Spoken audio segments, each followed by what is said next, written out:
Hey everyone, and welcome back. We're diving deep today into manifestation. Even if you're new to this, you've probably heard that your thoughts can shape your reality. Yeah, it's a pretty popular idea these days. Right.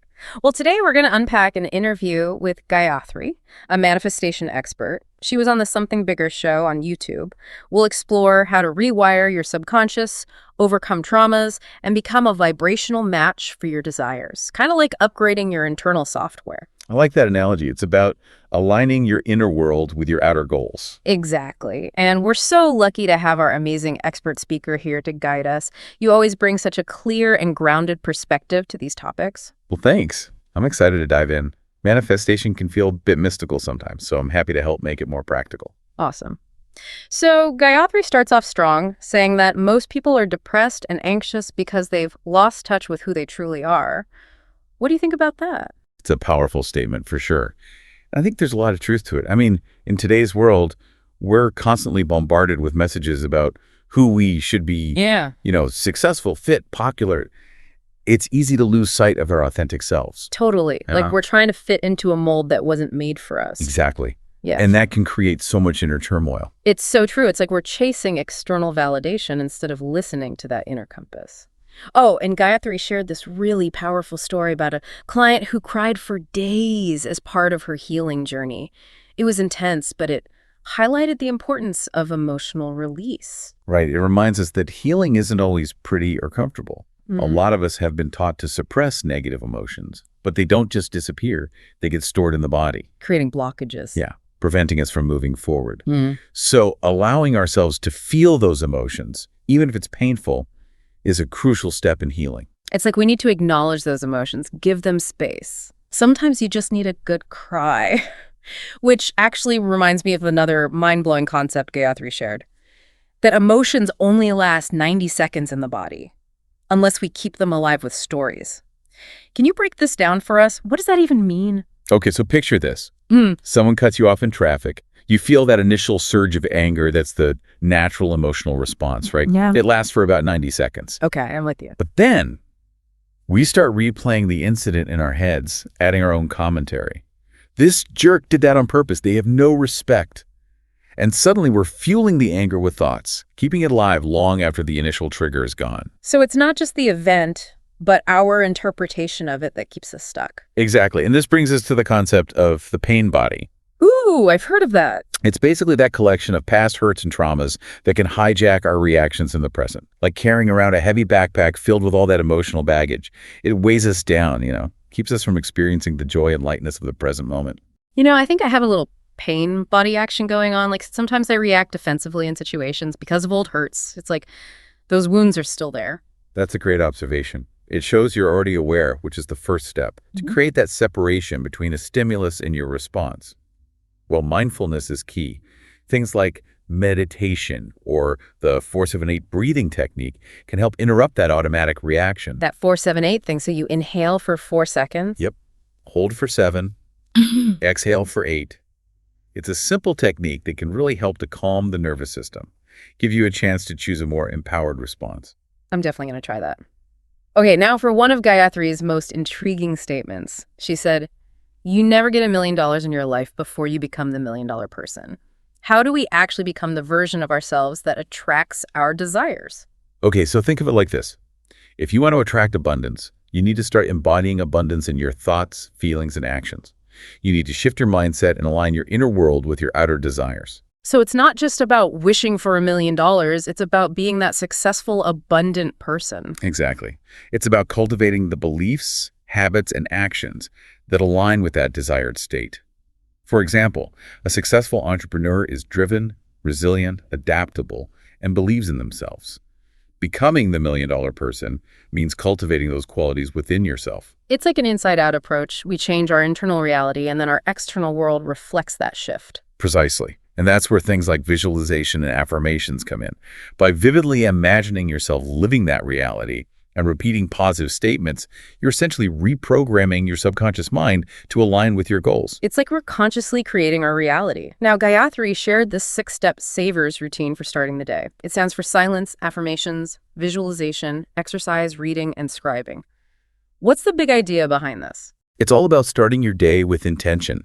Instead of rushing into the day, the Savers routine encourages you to take time for yourself, connect with your inner wisdom, and set the tone for a more fulfilling and productive day. That sounds amazing, like a mental and emotional tune-up. Exactly. So first is silence. What are the benefits of incorporating this into our morning?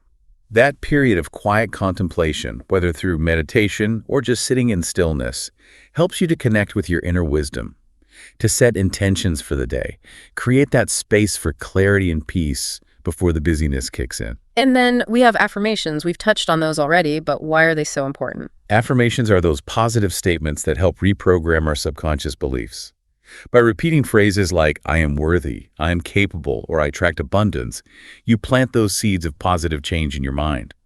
And your subconscious mind doesn't know the difference between what's real and imagined, so consistent affirmations can be really powerful. Powerful stuff. What about visualization?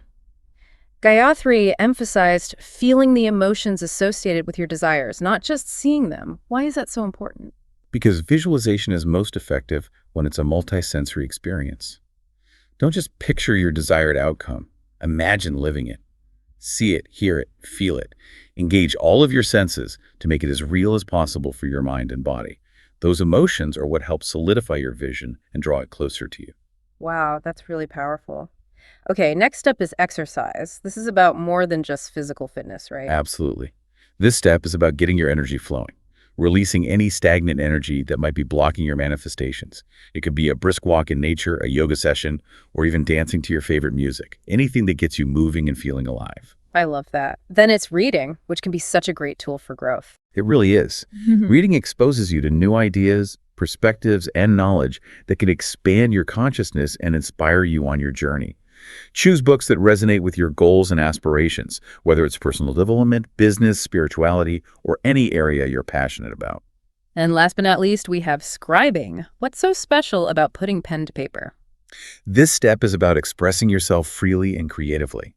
It could be journaling, writing down your goals, or even just jotting down any inspiring ideas that come to you throughout the day. The act of writing things down can help solidify them in your mind, make them more tangible. I love that. This whole Savers routine is such a beautiful way to start the day. It covers so many important aspects of personal growth and manifestation. It really does blend practical steps with inner work, setting you up for success. It's a recipe for a more empowered and fulfilling life. Before we move on from key practices, there was one point that really stuck with me. Gayathri talked about becoming a medium for God's work by serving others as a key to unlocking abundance. What do you think about that? It's a beautiful concept. It resonates across spiritual traditions. Yeah. It speaks to the interconnectedness of all things, moving from scarcity to abundance. Not just about what we receive, but what we give back to. Exactly. Believing there's enough for everyone and sharing your gifts. Making a positive impact taps into abundance that extends beyond just us, like a ripple effect. What a powerful shift. From fear to love, lack to generosity. We've covered so much already: limiting beliefs, trauma-blocking manifestations, healing, becoming a vibrational match, the Savers routine, and serving others. Anything else from this interview we should touch on? One more thing. Gayathri talked about manifesting what we normalize. I think it's really relevant today. Interesting. What does that mean? It's about the stories we tell ourselves, what we believe is possible.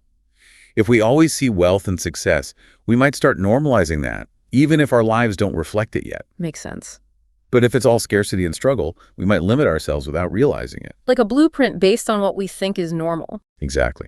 And it gets tricky. We're bombarded with messages, media, social media, family, culture, all shaping what we think is possible. Wow, that's a lot. So how do we even become aware of what we're normalizing?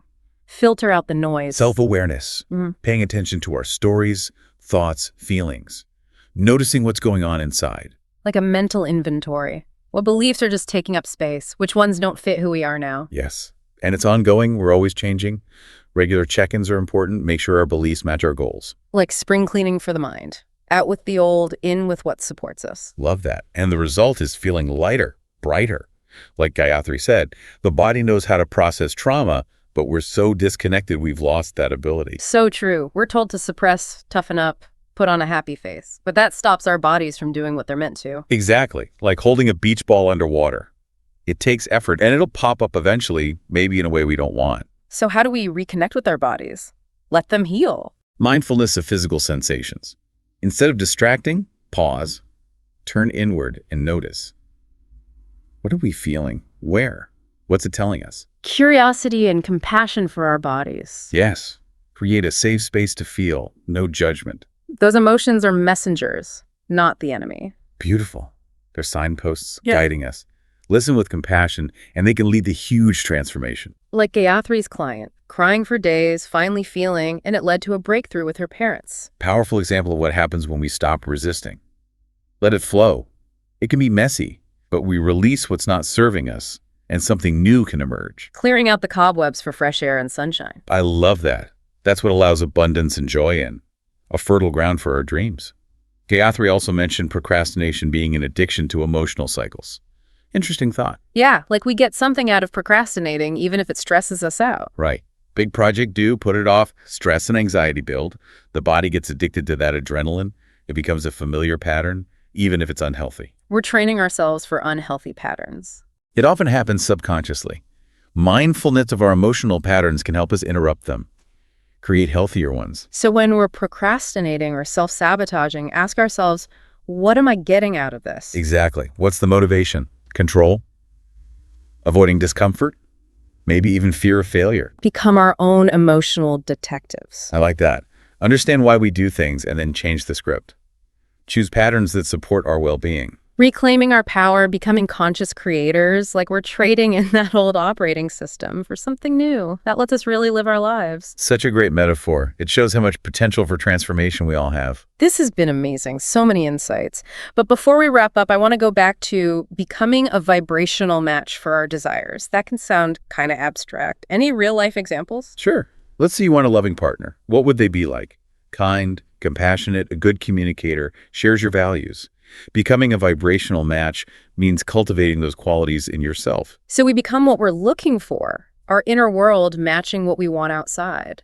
Exactly. And that creates a magnetic force, like tuning your frequency to what you want to experience. So being aware of our thoughts, beliefs, actions, making sure they're all pointing us the right way. Yes.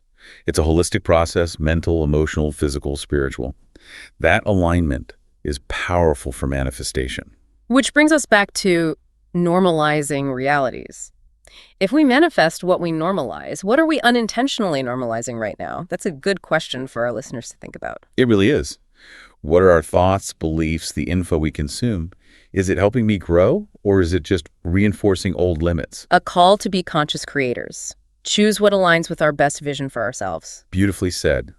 We become the architects of our own destinies. This has been an incredible deep dive into manifestation. So many gems. Thank you so much to our expert speaker. This was enlightening. It was my pleasure. Always enjoy these deep dives. And to our listeners, thanks for joining us. Hope you got some value and inspiration to apply to your own life. You have the power to manifest your dreams. Until next time, keep diving deep and keep shining bright.